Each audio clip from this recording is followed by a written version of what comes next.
My friends, welcome back to the YouTube video. This is not one you have seen from me before. We've got a new format coming here. Got a lovely pod mic here. I've got a little face light going on. I've got a little hair light and a little mood light going on. So first of all, let's just shout out Andy Hillocks, who unknowingly has helped me set this up, and I'm very happy with it. But let me get stuck into this video, and it's going to be a different one. This is not it's not a normal type of video, but expect to see a lot more of this. I want to sit down and just talk to you guys quite candidly more often. This one's not going to be so candid. I have got some notes here, but as you would have seen from the title, I'm basically going to talk through the progress that I've seen this off season, and how I've done it and why I've done it, and step by step, not why I've done it, but a step-by-step guide really, or a step-by-step walkthrough. I'm gonna take your hand and I'm gonna walk you through the last, what has been 10 months of off season, right from the moment I decided, right, we're gonna compete again, to where we are now, or maybe where we were a few weeks ago. So sit down, grab a notepad, a cup of tea, or just get comfortable, because it's going to be a long one. And there's going to be a lot of detail, and I'm sure you will pick up some serious insight from this, and I hope that you do. Way back in June 2023, I had spent the last 8 months pretty much with like subhuman hormone levels, sub-physiological hormone levels.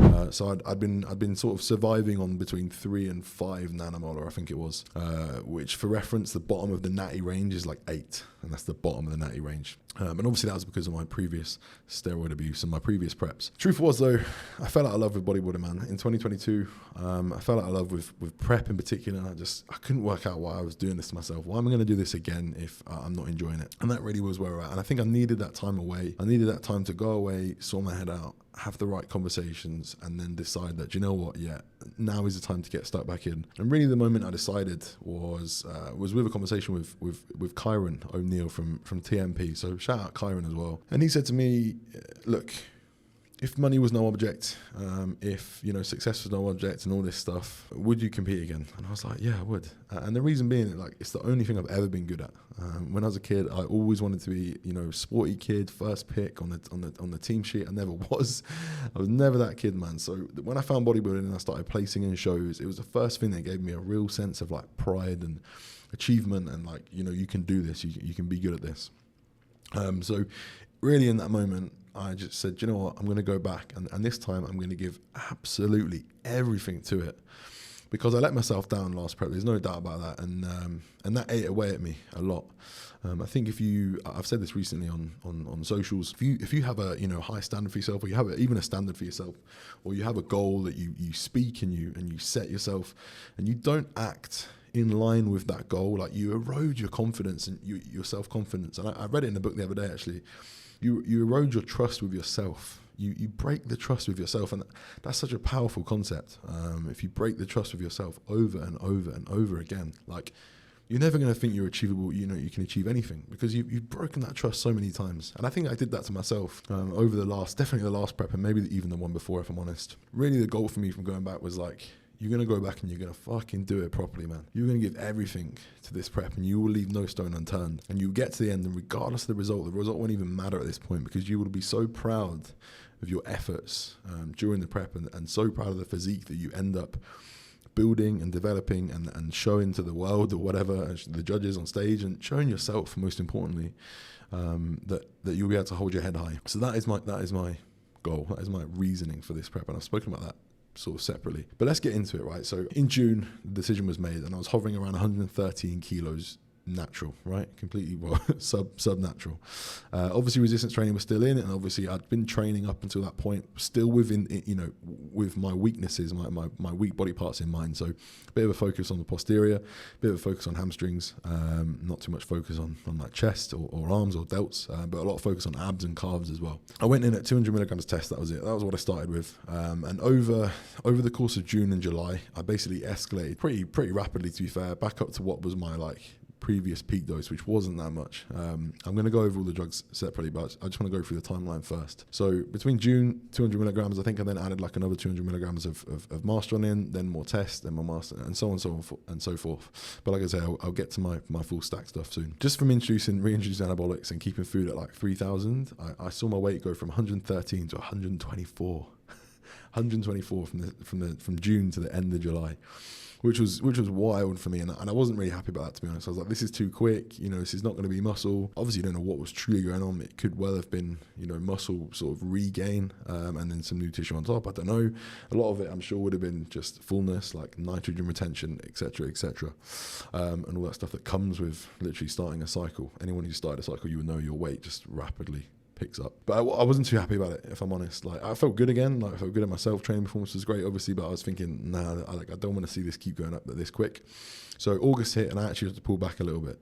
And during August, I actually had a call with Dean St. Mar as well, because I got my first set of bloods back. And after only 8 weeks back on anabolics, my bloods were not in a good spot. And I couldn't work it out, man. I was doing everything this time. Like I said, when I went back into this, I was like, I'm going to do everything this time to make sure everything is on point. You know, I kept cardio in, I kept a fat load diet, nutrition was on point, health supplements, all the stuff that should have maintained healthy lipid and cholesterol levels was not happening. And I was a bit of a loss at this point, because I was like, right, well, if this happens again, like I can't sensibly continue with this mission. I'm gonna have to stop. So I jumped on a call with Dean.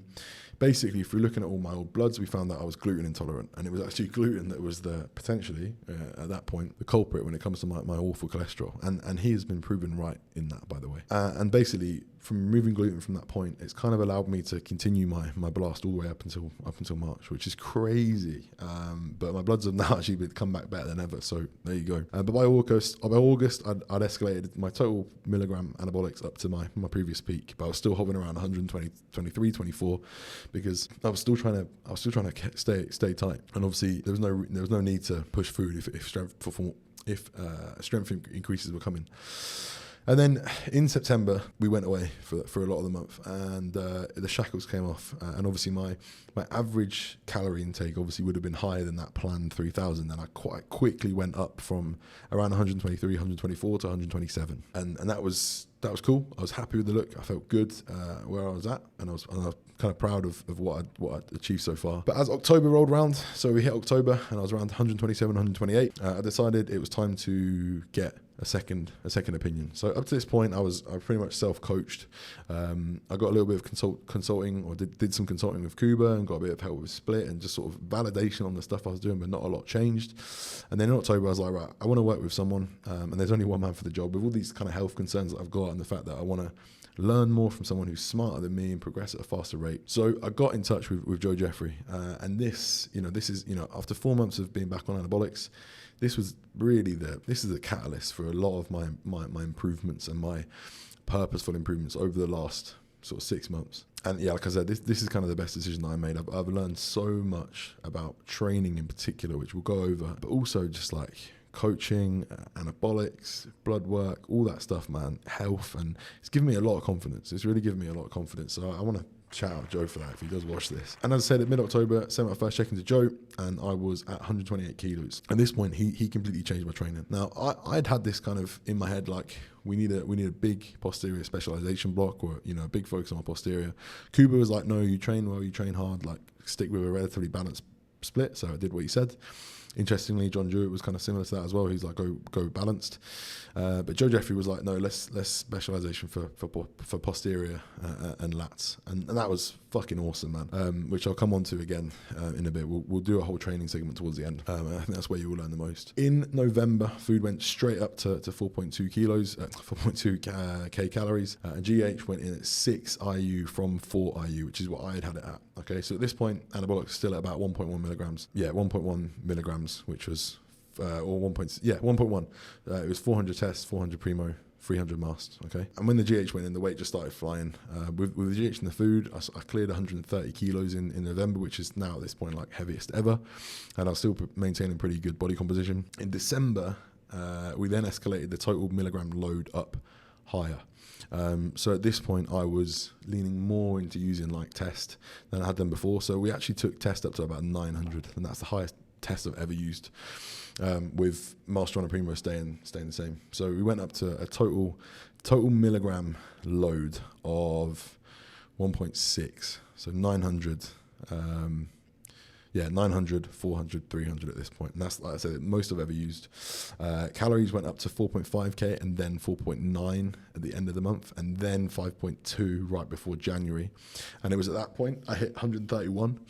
Again, new heaviest ever, but I did start to feel my appetite really dissipating at this point. I was kind of struggling to get the food down, and despite that, just before we decided it was time for a bit of a pullback, I did hit 132, so new heaviest ever. In January, we went for a short appetite resensitization block. That took calories from 5.2 down to like 3.5, and then 3, and in that time, I took off 7 kilos. So I went back to 125, and at this point, I felt fucking starving. I was like ready to eat again. I think I remember 2 weeks in being like, Joe, can we crack on again? Like, I'm fucking starving here, bro. We did that for 3 weeks, and then by mid-Feb, food went back in with the appetite. Obviously, over the course of February, I went from 1.667 to 132.5, and then 133 at the end of Feb. And incredibly, I've noted down here, I still felt small, which blew my mind. To be honest, I never thought I'd feel small at almost 300 pounds. And then we hit March. So the last month of the improvement phase, we moved out to Dubai, me and my wife, and that meant a few days without like routine, growth, regular injections, food, etc. And when all that came back in after a bit of an initial weight drop, I then actually saw 133.7 kilos, man. And at that point, I said to Joe, is it time to call it a day now, given that my cap is under 110? So there we go. That is the timeline of events. Now, the learnings that I want to kind of go through here, and the main one is going to be training. I knew my weaknesses, like from last time I competed. It was my back width and thickness. It was my hamstrings, calves, and abs. They have been absolutely hammered literally since I kind of returned to bodybuilding training per se, and that was at the start of 2023 natty. I've done calves like 4 times a week, every week for the whole year, and that continues. I've done abs 3 or 4 times a week, every week for the last year, to failure, by the way. Both of those are to complete failure and beyond failure. And I have taken my back volume, particularly lats, upper back, up to like 35 sets per week. And that was when I started working with Joe. So I was already on site, let's kind of push the volume a bit. Joe took it to a whole new stratosphere, and we went up to like I said, 35 sets on back, and that doesn't include like rest pause sets. So we did a lot of myo rep sets, rep match sets, which is all intensifiers and ways to kind of multiply the amount of effective reps and stimulating reps that you get, also fatiguing reps. And you need to base all that off of your recovery metrics, right? So every week I'd feed back to Joe, okay mate, we went from 18 sets to 21, my lats are still not sore, all right, let's go up, still not sore, and so on and so forth. So that is definitely something I want you guys to think about. If you have lagging body parts, and if you don't have lagging body parts, you need to think about it across your whole body. If you need to grow everywhere, and you are training hard every week, and you are progressing your food, and your weight is going up, but you're not getting sore, that should tell you that you can handle more volume. And if you can handle more, why wouldn't you? Please tell me that. So a couple of big learnings from me. Weaknesses, train them properly, train them frequently, and train them to failure and beyond, especially if it's safe to do so. 2, drive your volume up, guys. If you've got the capability and you've got the recovery to take your volume up, then take it up, man, for sure. And then the final thing is on training, I think, is the fact that you need to stop ignoring the hard stuff, man. You need to stop avoiding it and ignoring it and like justifying why you shouldn't do it. I think I've been a big culprit of this in the past. You don't need to do this. You can hit your back this way, and why do you need to deadlift when you can do this and that? And your back doesn't know what a deadlift is. No, do you know what? Your back doesn't know what a deadlift is. It doesn't know what's going on. But when you pick up 220 kilos and you bend over with it multiple times and you do that every week, chances are you're gonna have a pretty good back, or a much better back than you would without doing that, and with doing the single arm lat pull downs and maybe a spinal extension here and there, which is what I've done before, man. And I found out like my back didn't grow at the rate that I wanted it to. And I will say, with all that in mind, with the volume, with the intensifiers, length and partials is something we've done a lot of as well. And then the MRP, myo rep pause sets or myo rep sets, and rep match sets are just, as I say, ways to accumulate those effective reps. I've seen my back come up so much, man, so much. I don't doubt that deadlifting has been a huge part of that. So I faced my fear of that. I got stuck in. I learned the variation that felt good for me, and I did it. And you know what? It became almost one of my favorite sessions of the week. And then in terms of bodyweight and nutrition, I've kind of gone over that, but I went from around 3,000 calories to 5,200, and I escalated drugs from obviously nothing to initially 200, and then I took it up quite quickly to, I think, 1.1, as I said, and then we've gone up to a max of, it was 1.7 was the absolute max total milligram load. Now, guys, you probably don't need to use that.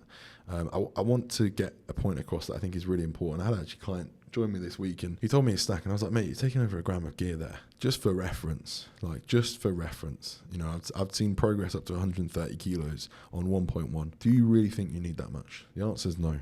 Okay.